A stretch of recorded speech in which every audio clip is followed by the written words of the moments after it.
निर्देशांक ज्यामिति का क्वेश्चन नंबर 12 दिया है कि सिद्ध कीजिए कि बिंदु ए 1,1 बी -1, और सी कड़ी में 3, एक समबाहु त्रिभुज के शीर्ष है।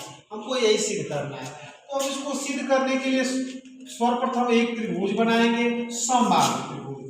अब समबाहु त्रिभुज मान लीजिए हमारा बना ए बी और सी।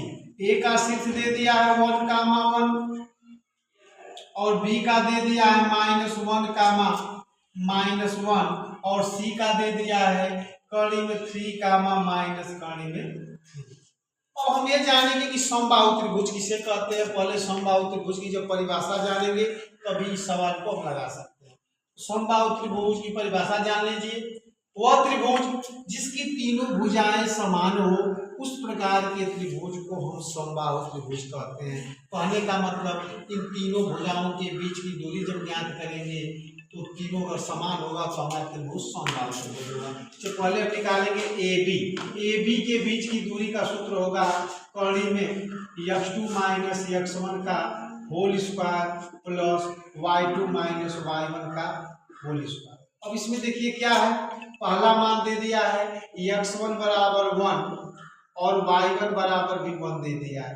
x2 बराबर -1 और y2 बराबर भी -1 दिया है। अब इन मानों को इस सूत्र में रख देंगे तो ए बी बराबर होगा कड़ी में x2 यानी -1 और माइनस रख देंगे तो -1 का होल स्क्वायर प्लस y2 का मान -1 y1 का 1 तो -1 का होल स्क्वायर। अब हो जाएगा हमारा ए बी बराबर इसको -2 का वर्ग और प्लस ए बी हो जाएगा -2 का वर्ग, यानी ए बी बराबर हमारा हो जाएगा 2 का वर्ग 4 और 4 हो जाएगा। ए बी बराबर इसको लिख सकते हैं कड़ी में 8, या ए बी बराबर इसका गुणनखंड करेंगे 2 × 2 × 2 तो 2 बाहर हो जाएगा, 2 कड़ी में 2 हो जाएगा। इसी प्रकार अब ए बी हमारा निकल गया। अब निकालेंगे बी सी के बीच की दूरी, तो इसका भी सूत्र वही होगा x2 - x1 का whole square plus y2 - y1 का होल स्क्वायर। बी और सी को ले लिए तो यह मान हमारा हो गया x1 बराबर -1 और y1 बराबर -1, x2 बराबर कड़ी में 3 और y2 बराबर हो गया कड़ी में 3। अब इन मानों को इस सूत्र में रखेंगे तो बी सी बराबर हमारा हो जाएगा कड़ी में x2 यानी कड़ी में 3, ये हो जाएगा माइनस हो गए तो प्लस हो जाएगा +1 का होल स्क्वायर प्लस y2 का मान कड़ी में 3 +1 का होल स्क्वायर। अब तोड़ेंगे इसको तो बी सी बराबर कड़ी में इसको तोड़ेंगे a + b के होल स्क्वायर पर तो 3 + 1 + 2 कड़ी में 3। ये इसको भी उसी को तोड़ेंगे तो a स्क्वायर प्लस हो जाएगा यानी 3 + 1 - 2 कड़ी में 3। ये वाला पद दोनों कट गया, ये हमारा हो गया 3 1 4 4 4 जोड़ देंगे तो कड़ी में 8 होगा। इसको भी हम लिख सकते हैं 2 कड़ी में 2, यानी BC का मान भी हमारा हो गया बराबर आ गया, BC बराबर भी आ गया हमारा 2 कड़ी में 2। अब निकाल लेंगे CA बराबर भी वही सूत्र है x2 - x1 का whole square plus y2 - y1 का होल स्क्वायर।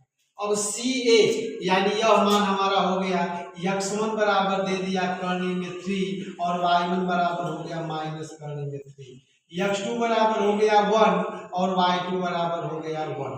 अब दोनों मान अभी मानों को इसमें रखेंगे तो CA बराबर हमारा हो जाएगा कड़ी में x2 यानी कहने का मतलब कि 1 कड़ी में 3 का होल स्क्वायर प्लस y2 1, ये पहले से माइनस तो प्लस हो जाएगा कड़ी में 3 का होल स्क्वायर। अब CA बराबर हो जाएगा कड़ी में इसको a - b के होल स्क्वायर को तोड़ेंगे तो 1 धन 3 धन 2 कड़ी में 3 हो जाएगा।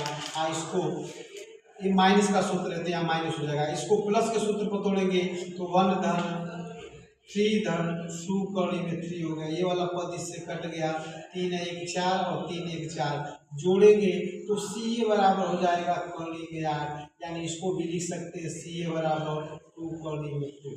अब हमारा जो है तीनों मान निकल गया और अब देखते हैं कि तीनों मान बराबर है, यानी लिखेंगे ए बी बराबर बी सी बराबर सी ए बराबर 2 अतः सिद्ध होता है कि यह एक समबाहु त्रिभुज है।